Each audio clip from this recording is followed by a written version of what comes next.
এভাবে 5 মিনিট নুডলসটাকে সেদ্ধ করে নেব। ম্যাক্সিমাম 2 মিনিট সময় লাগে, 2 মিনিট বা 3 মিনিট হলেই। আমরা খুব বেশি নুডলসটাকে সেদ্ধ করব না আজকে, কারণ আমি এতে আবার সবজি অ্যাড করব।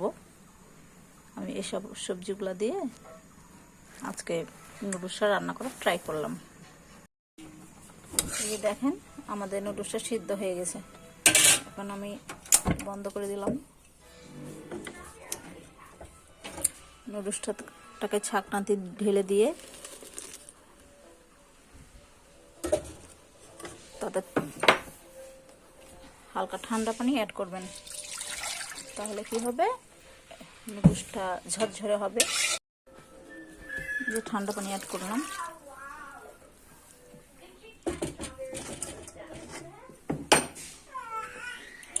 ঠান্ডা পানি দিয়ে নুডলসটাকে ধুয়ে নিলে নুডলসটা গলবে না,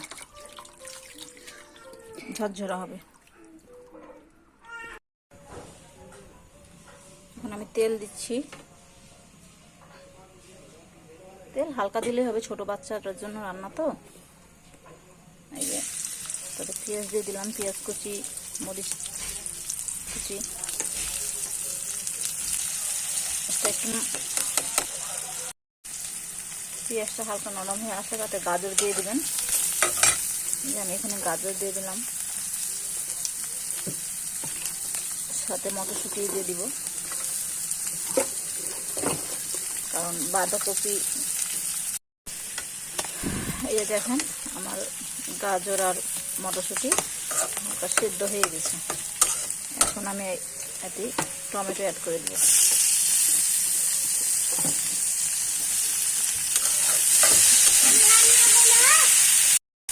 এই যে টমেটো, মটরশুঁটি আর গাজর আবার আমি হালকা করে ভেজে নিচ্ছি। এর সাথে একটু লবণ অ্যাড করে দিলাম। বেশি লবণ দিলে আবার বাচ্চারা খেতে পারবে না, এই জন্য অল্প একটু লবণ দিলাম। আমি এখানে একটা ডিম দিব। এই যে ডিম, একটা ডিমটাকে আমি দিয়ে দিলাম। ডিমেও হালকা করে একটু লবণ দিলাম। চাইলেও দিতে পারেন, না চাইলেও না পারেন। আমি আবার মশলা অ্যাড করবো। ডিমটাকে আমি এভাবে নাড়া দেবো, তাহলে কী হবে, আমি একবারে মিশাই নিয়েছি। একটা ডিমের একটা গ্যাস থাকে, অনেকে পছন্দ করে না, অনেকে আবার বলতে ছোটো বাচ্চারা পছন্দ করবে না, খেতে চাইবে না। তাই জন্য আমি ডিমটাকে সাইডে একটু ভাজা ভাজা করে নেব। আমার এদিকে আবার গাজর আর এগুলো একটু ভাজা ভাজা হয়ে যাবে। সবগুলোকে আমি একসাথে আবার অ্যাড করে দিলাম। এই যে দেখেন, এখন আমি একটু হালকা করি গ্যাসের পাওয়ারটা।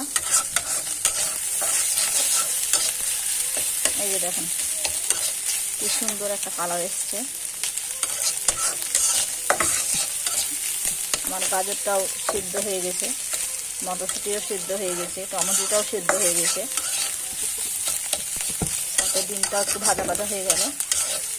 এতে করে একটা টেস্টি একটা ভাব আসবে খাবার সময়। আমি এখন এখানে এই যে নুডলসটা দিয়ে দিলাম। নুডলসটা এমনভাবে রাখতে হবে যাতে একটু ঝরঝরা হয়। আমি জানি না আমার রান্নাটা কেমন লাগবে।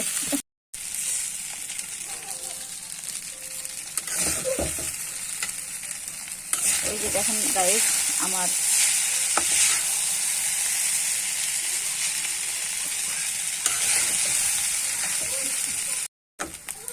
এই যে এখন নুডলসটা রান্না হয়ে গেল।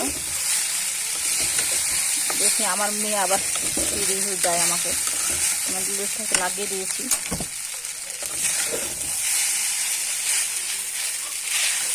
আমার নুডলসটা একদম ঝরঝরা হয়েছে।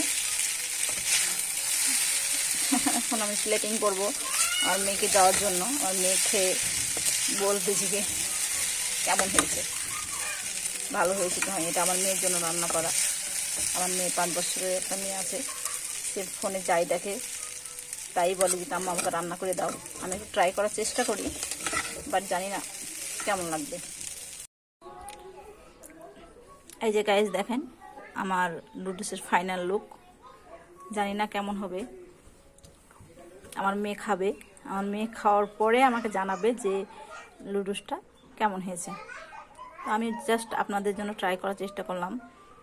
যাদের ছোট বাচ্চা আছে তারা যদি এভাবে নুডলসটা রান্না করে দেন, ছোট বাচ্চা বলতে নয়, আশা করি বড়রাও খেতে পারবে বিকালকার নাস্তা। এই যে আমি এখানে সস অ্যাড করে দিলাম, সস দিয়ে খেতে ভালো লাগবে। এই যে দেখেন নুডলসের ফাইনাল লুক। আমরা আশা করি এভাবে নুডলসটা রান্না করলে খেতে ভালো লাগবে, আমার মেয়ে পছন্দ করবে। আমার মেয়ের জন্য ট্রাই করা। ঠিক আছে গাইজ, ভালো থাকেন, টাটা, বাই বাই।